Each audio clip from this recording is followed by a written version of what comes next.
اور اللہ جل شانہ نے اس مہینے کو بھی بڑی برکتیں نصیب فرمائی۔ آج 17 فروری 2023 کا یہ جمعۃ المبارک، جس میں نبی اکرم صلی اللہ علیہ وسلم کا وہ خطاب جو آپ نے امت کو ان کے اوقات کی قدر و قیمت اعمال صالحہ کے ساتھ بیان فرمائی ہے، توجہ دلائی ہے، اس کا تذکرہ ہے کہ اللہ کے پیغمبر اپنی امت کو دین حق کی دعوت دیتے ہیں کہ تم اپنی زندگی کے ہر مرحلے کو، ہر لمحے کو اللہ کے دین کے حکم نامے کے ساتھ وابستہ کر لو، اٹیچ کر لو۔ یہ زندگی بڑی قابل قدر چیز ہے، یہ قابل قدر ہے۔ اس کی قدر یہ ہے کہ تم اس کو راہ حق پر، سچائی کے اصولوں پر زندگی کے اوقات کو تم مصروف کرو۔ اور سب سے پہلے انسان چونکہ بالغ ہونے کے بعد بہت سا وقت وہ غفلت میں گزار چکا ہوتا ہے، جیسے جیسے اسے سمجھ آئے تو سب سے پہلے تو وہ توبہ کرے۔ الا ایھا الناس توبوا الی ربکم قبل ان تموتوا، پہلی بات جس کی طرف توجہ دلائی وہ توبہ ہے کہ اپنے رب کی طرف توبہ کرو، رجوع کرو، لوٹ کے آؤ۔ توبہ کہتے ہیں لوٹ کے آنے کو، رجوع کرنے کو۔ فرمایا موت سے پہلے پہلے اس کا وقت ہے۔ موت آ گئی تو اب توبہ کا دروازہ بند ہو گیا، اب رجوع قبول نہیں ہے۔ موت پر تو ہر کافر، ہر مشرک، ہر طاقتور، ہر فرعون موت پر توبہ کرتا ہے۔ اللہ فرماتے ہیں اب توبہ قبول نہیں، وقت گزر چکا۔ فرمایا ایھا الناس توبوا الی ربکم قبل ان تموتوا، اپنے رب کی طرف رجوع کرو، توبہ کرو پہلے اس سے کہ تمہاری موت آ جائے۔ اور موت کا پتہ ہی کو نہیں کس وقت آئے گی۔ کسی نے اسٹامپ نہیں لکھوایا ہوا کہ میں 60 سال زندہ رہوں گا، 70 سال زندہ رہوں گا، اور کسی کو بھی پتہ نہیں کہ موت کب آئے گی۔ اس لیے جب موت کا علم ہی نہیں، وقت اس کا اللہ کے ہاں تعین ہے، ہمارے پاس اس کا تعین نہیں ہے کہ میں نے کتنا عرصہ دنیا میں زندہ رہنا ہے۔ اس لیے موت کا تو پتہ نہیں۔ ہاں یہ ضرور حکم دیا رسول اللہ صلی اللہ علیہ وسلم نے کہ جب بیمار کی بیمار پرسی کے لیے جاؤ تو اس کو یہ مت کہو کہ تو مرنے والا ہے، اس کو یہ مت کہو، بلکہ اس کو تو امید دلاؤ، انشاءاللہ اللہ تجھے زندگی دے گا، صحت حاصل ہوگی۔ میں لا بأس طہور انشاءاللہ، اسے تو یہ تمنا دلاؤ کہ یہ تمہاری بیماری، یہ تمہارے علاج کا ذریعہ ہے، تمہاری روحانی ترقی کا ذریعہ ہے، تمہاری روحانی صحت کا ذریعہ ہے۔ لا بأس طہور، اس سے پاکی حاصل ہوگی اور صحت ملے گی۔ فرمایا اسے یہ مت کہو کہ تو بیماری میں مرنے والا ہے۔ اس لیے ہمارے اطباء، وہ بھی یہ پرانے اور قابل اطباء، وہ کہتے ہیں کہ اگر سامنے سامنے بھی آپ کو دیکھو کہ یہ آدمی مرنے والا ہے تو اسے مت کہو کہ تو مرنے والا ہے۔ موت و حیات تو اللہ کے قبضے میں ہے، حالانکہ سامنے سامنے نظر آ رہا ہو تو پھر بھی اسے مت کہو کہ تو مرنے والا ہے۔ موت برحق ہے، لیکن زندگی کی حقیقت اصل ہے، لہذا زندگی کی قدر یہ ضرور کرنی چاہیے۔ اس لیے بیمار کے پاس جاؤ تو فرمایا اس کو بھی زندگی کی امید دلاؤ، ہمت پیدا کر، جرأت پیدا کر، ول پاور لے کر آ، اپنی اٹھان نشو و نما صحیح رکھ، تو ضرور تو ٹھیک ہو جائے گا، اللہ تعالیٰ صحت دے گا۔ اور پتہ نہیں ہوتا کتنے ایسے بیمار ہیں کہ جو بیماریوں سے بالکل نا امید ہو جاتے ہیں لوگ کہ یہ تو گیا، لیکن وہ بیٹھا رہتا ہے، دوسرے چلنے پھرنے والے چلے جاتے ہیں اور وہ ادھر ہی ہوتا ہے۔ تو معلوم ہوتا ہے بیماری صرف موت کی علامت نہیں ہے۔ تو ہاں کچھ بیماریاں ہوتی ہیں جو مرض الموت کی حیثیت بھی رکھتی ہیں، لیکن کسی کو یقینی طور پر کہنا کہ تو اب مرنے والا ہے، یہ کسی کے لیے روا نہیں۔ اس لیے زندگی کی قدر جاننا ضروری ہے۔ توبو الی ربکم قبل ان تموتوا، توبہ کرو، یہ ایمان لانا بھی ایک توبہ ہے۔ اس لیے ایمان سے بھی انسان کے گناہ دھلتے ہیں، اس کا کفر اور شرک جیسا پچھلا دور جہالت، دور ظلمت اس کے دل و دماغ سے بھی رخصت ہو جاتا ہے۔ انسان صدق کے دل سے جب توبہ کرتا ہے تو انسان کی توبہ بڑا رنگ لاتی ہے، بڑا اثر پیدا کرتی ہے، بڑے نتائج پیدا کرتی ہے۔ اس لیے توبہ جو ہے یہ انسان کو فوری طور پر اس کے لیے بند دروازے بھی کھلوا دیتی ہے اگر صدق کے دل سے آدمی توبہ کر لے۔ اور دوسرا حکم فرمایا وَبَادِرُوا الْأَعْمَالَ الصَّالِحَةَ قَبْلَ أَن تُشْغَلُوا، نیک اعمال کرنے میں، صحیح عمل کرنے میں جلدی کرو، پہلے اس سے کہ تمہیں کوئی مصروفیت آ جائے، مشغولیت آ جائے، تم مصروف ہو جاؤ، مشغول ہو جاؤ۔ انسان کو بیماریاں مصروف کر دیتی، انسان کو حالات مشکلوں میں ڈال دیتے ہیں، مصروف کر دیتے۔ جو اللہ نے وقت دیا ہوا ہے اس وقت کو ویسے مت ضائع ہونے دو۔ فرمایا بادر الاعمال الصالحۃ قبل ان تشغلوا، ہر نیک عمل کرنے میں جلدی کرو، ہر نیک عمل کرنے میں تمہاری توجہ ادھر مصروف رہنی چاہیے، تلاش کر کر کے۔ جب اللہ نے آپ کو صحت دی ہے، وقت دیا ہے، مال دیا ہے، اور مصروفیات سے، مصروفیتوں سے الگ تھلگ اللہ نے اس وقت فرصت دی ہوئی ہے، تو اس فرصت کو غنیمت جانو۔ قبل ان تشغلوا، کہ تم مشغول ہو جاؤ، کسی کام میں مصروف ہو جاؤ۔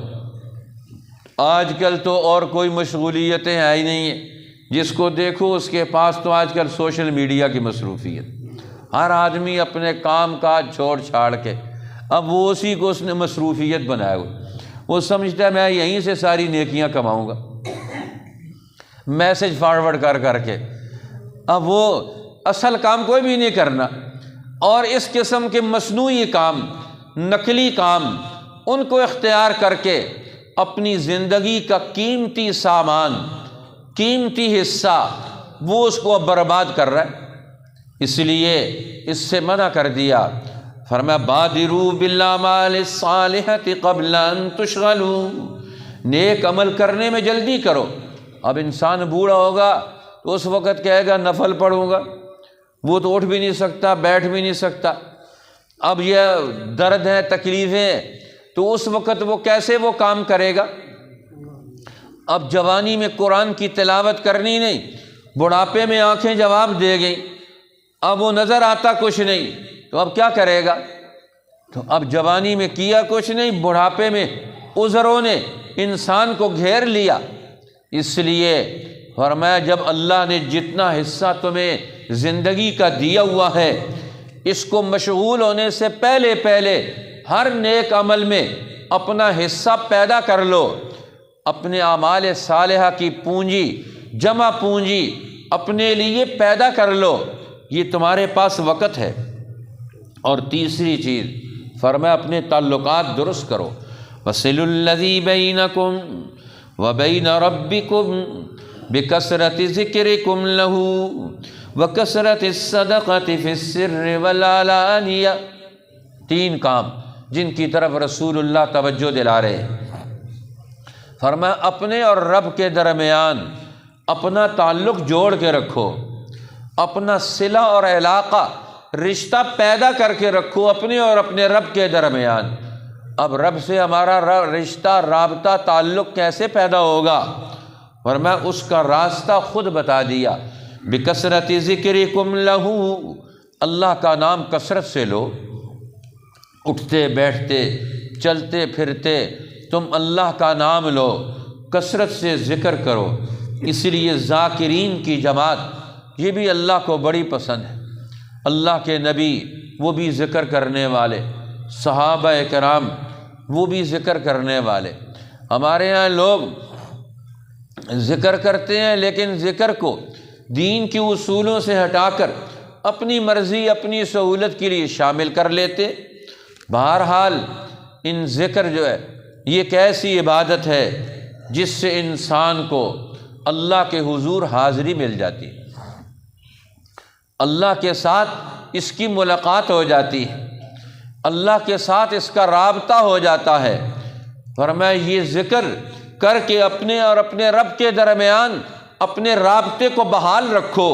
وَصِلُوا الَّذِي بَيْنَكُمْ وَبَيْنَ رَبِّكُمْ، جن رابطوں کو تم نے بحال رکھا ہوا ہے اپنے ساتھ، یہ پتے ہوا دینے والے ہیں، کام آنے والے نہیں ہیں۔ آج جن لوگوں سے تم رابطہ رکھتے ہو، ٹائم ان پر لگاتے ہو، وقت آنے پر یہ سارے چھوڑ چھاڑ جائیں گے۔ اکیلے تنے تنہا زندگی کا مقدمہ آدمی کو اکیلے ہی لڑنا پڑے گا، اس لیے اللہ کی مدد کو شامل کر لو تاکہ تم اکیلے نہ رہو۔ باقی سارے رابطے اور رشتے یہ ٹوٹ جانے والے، چھوٹ جانے والے، ختم ہو جانے والے۔ سینکڑوں سال تو قبر میں تنہا رہنا ہے، اور قیامت کے دن کا 50,000 سال ایک دن، وہ اس دن بھی تنہائی ہوگی، کوئی کسی کے کام نہیں آئے گا، وہاں بھی اللہ ہی کام آئے گا اور کوئی بھی کام ہی نہیں آئے گا۔ اس لیے سارے رابطے وَتَقَطَّعَتْ بِهِمُ الْأَسْبَابُ، سارے اسباب، سارے علاقے اور تعلقات سب ٹوٹ ٹاٹ جائیں گے، سب بھاگ جائیں گے ایک دوسرے سے۔ یوم یفر المرء من اخیہ وامہ وابیہ، آدمی بھاگے گا، کس سے بھاگ رہا ہے؟ یوم یفر المرء من ابیہ، بیٹا باپ سے بھاگ رہا ہے، باپ بیٹے سے بھاگ رہا ہے، بیوی خامن سے بھاگ رہی، خامن بیوی سے بھاگ رہا ہے۔ کل امرئ منہم یومئذ شأن یغنی، ہر ایک اپنے حال میں مگن ہوگا، اپنا ہی حال اس پر طاری ہوگا، تو وہاں اس کو کون سی چیز کام آئے گی؟ اللہ کا تعلق ہی تو اسے کام آئے گا۔ اس لیے فرمایا کہ دنیا میں اپنے رب سے تعلق جوڑ کے رکھو، بکثرت ذکرکم لہ، ایک تو اس کو کثرت سے یاد کر کے اس سے تعلق جوڑو، ہر وقت تمہاری زبان پر اللہ کا نام ہونا چاہیے۔ کھانا کھاؤ تو بسم اللہ، ختم کرو تو الحمدللہ، گھر میں داخل ہو تو بسم اللہ، گھر سے نکلو تو پھر بسم اللہ۔ اللہ کے نام پر، اللہ کے ذکر پر ہر قدم تمہارا اٹھنا چاہیے، سانس بھی آئے۔ اسی لیے تو اولیاء اللہ یہ ایکسرسائز کرواتے ہیں، مشق کرواتے ہیں اللہ کے نام کی۔ اتنی مشق کرو کہ تمہارا ہر آنے والا سانس وہ باہر آئے تو اللہ کا نام لے کر آئے، اندر جائے سانس تو اللہ کا نام لے کر سانس اندر جائے۔ اتنی مشق کرو، سانس نے تو چلنا ہی چلنا ہے، سانس نے تو چلنا ہی چلنا ہے، اس کی تم مشق کر لو کہ جب سانس آئے تو اللہ کہہ کر آئے، جب اندر جائے تو پھر اللہ کہہ کر اندر جائے۔ ہر کام محنت سے ہوتا ہے، اس لیے فرمایا محنت سے مت گھبراؤ، یہ محنت اور کوشش کرو، اپنے رب کو تنہائیوں میں بھی یاد کرو اور مجمع عام میں بھی یاد کرو۔ فرمایا اور دوسرا رب کو تم جوڑ سکتے ہو، تعلق جوڑ سکتے ہو، وَكَثْرَةِ الصَّدَقَةِ فِي السِّرِّ وَالْعَلَانِيَةِ، کثرت سے صدقہ کرو، چھپ کر بھی اور ظاہر کر کے بھی صدقہ کثرت سے کرو۔ یہ بڑی بڑی آنے والی طوفانوں جیسی، موجوں جیسی مصیبتوں کا رخ یہ صدقہ ٹال دیتا ہے۔ اب ہم سمجھتے ہیں کہ صدقہ کرنے سے مصیبتیں، اس کا یہ یقین ہی نہیں رہا مصیبت ٹلتی ہے صدقہ کرنے سے۔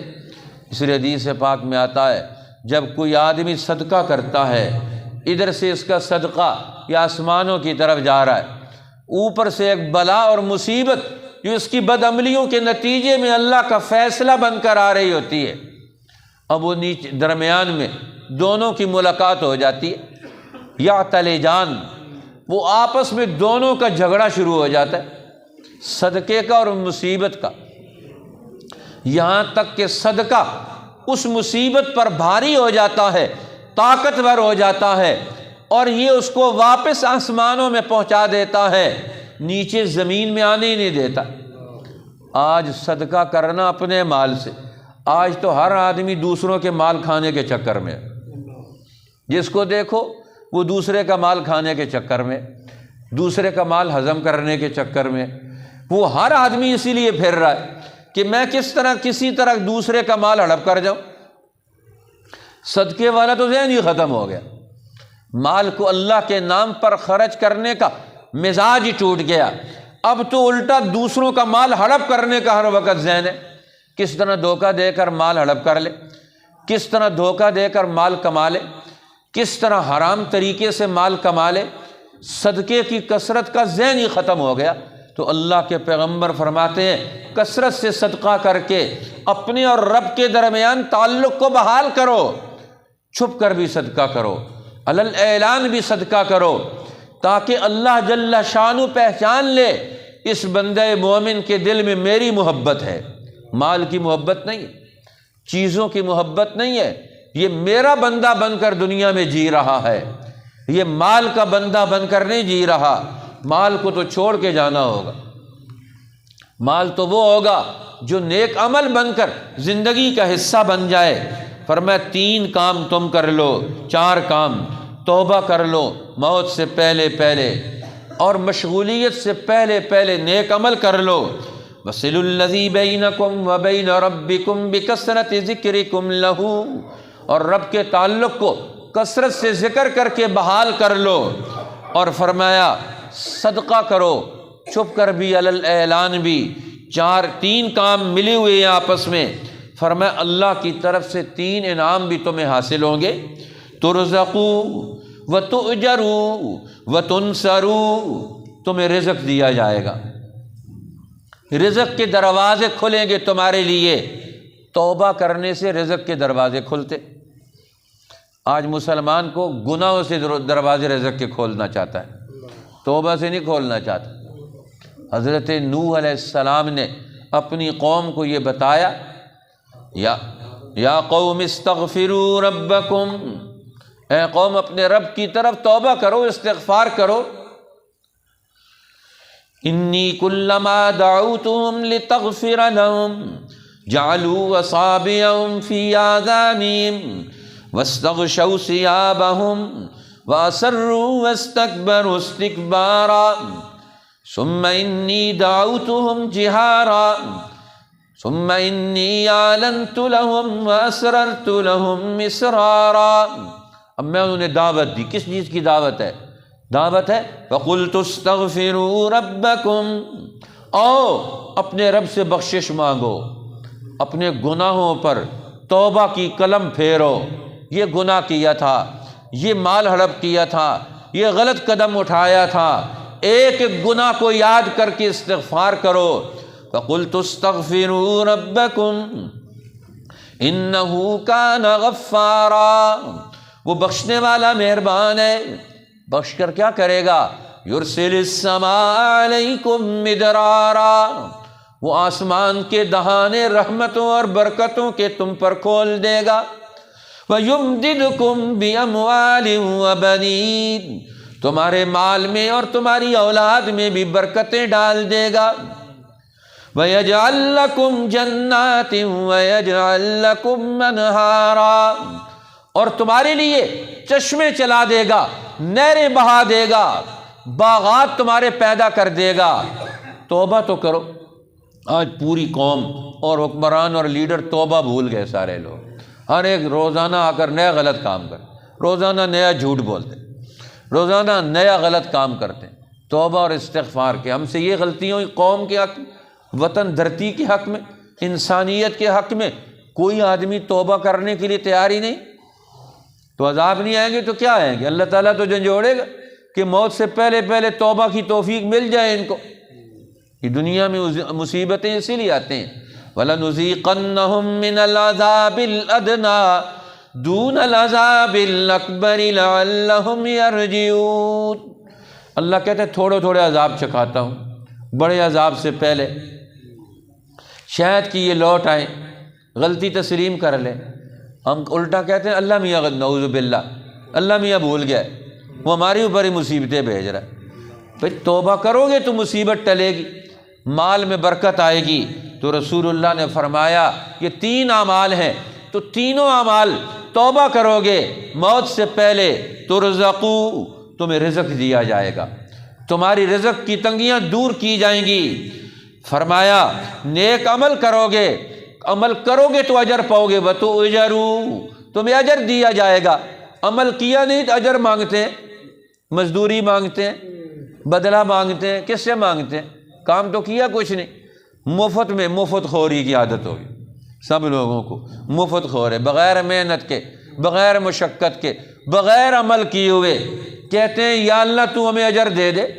رسول اللہ نے فرمایا عمل کرو گے تو اللہ نتیجہ دے گا، تو اجرو، تمہارا اجر اور ثواب وجود میں آئے گا۔ اور فرمایا کثرت سے ذکر کرو گے، صدقہ کرو گے، وتنصروا، تمہیں اللہ ہر میدان میں مدد دے گا۔ مدد اس کے بغیر نہیں آتی، جب تک اللہ پر اعتماد نہ ہو، اللہ کی یاد اور دھیان نہ ہو، توحید حق دل و دماغ پر اللہ کی ذات حاوی نہ ہو جائے۔ آج ہر شیطان کو دل و دماغ پر قبضہ دلایا ہوا ہم نے، ہمارا دل اس کے اثر میں، ذکر کرنے سے شیطانوں کا اثر زائل ہوتا ہے، انسان کے اوپر سے شیطانوں کا رعب اترتا ہے، اللہ کا دھیان آئے گا، وہ کسی شیطان سے کیوں ڈرے گا؟ استحوذ علیہم الشیطان فانساہم ذکر اللہ، شیطان ان پر حاوی ہو گیا، غالب آ گیا، اللہ کا ذکر بلا دیا۔ جہاں اللہ کا ذکر جائے گا وہاں تو شیطانوں کا غلبہ آئے گا، اس لیے شیطان بھاگیں گے اللہ کے نام سے۔ اس لیے فرمایا وَتُنْصَرُوا، اللہ کی مدد تمہیں پہنچے گی۔ یہ تو ذکر کے بارے میں 3 اعمال کی اہمیت بتائی، اور پھر سب سے بڑے عظیم اجتماعی عمل کی اہمیت الگ سے بیان فرمائی۔ فرمایا اس میں بھی تمہارا پورا حصہ ہونا چاہیے۔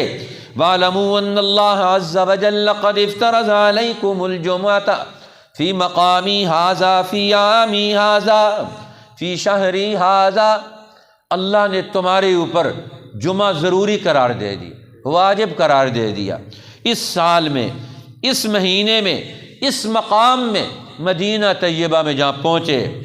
فرمایا حیاتی ومن بعد موتی، میری زندگی میں بھی اور میرے مرنے کے بعد بھی یہ دور اجتماعی، یہ جمعے کے دن کی اجتماعی نظام یہ تمہارا چلتا رہے گا۔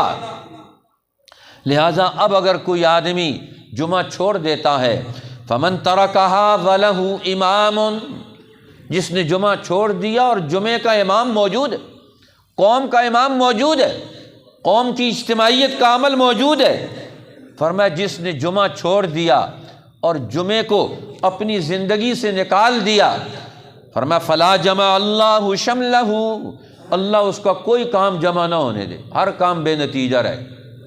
جو قوم اپنی اجتماعیت نہیں پیدا کر سکتی، ایک محلے کے لوگ، ایک شہر کے لوگ، وہ جمعے کے دن 7 دنوں کے بعد 1-1.5 گھنٹہ مسجد میں اکٹھے ہو کر پورے اہتمام کے ساتھ نہ خطبہ سن سکتے ہیں، نہ نماز پڑھ سکتے ہیں، نہ ذکر کر سکتے ہیں، نہ اپنی زندگی پر نظر ثانی کر سکتے ہیں، تو اللہ کو ان کی کیا پرواہ ہے؟ اللہ کے رسول ان کے لیے بد دعا کرتے ہیں، فلا جمع اللہ شملہ، اللہ ان کے کسی کام کا نتیجہ مت دینا، ان کو ہر کام ان کو بکھیر دے، یہ صبح سے شام تک بھاگیں ایک ایک چیز کے پیچھے، جب اپنی اجتماعیت نہیں پیدا کرنا چاہتے۔ ولا بارک لہ فی امرہ، اور ان کے کسی کام میں برکت مت ڈالنا، ہر کام ان کا بے برکتہ بنا دے۔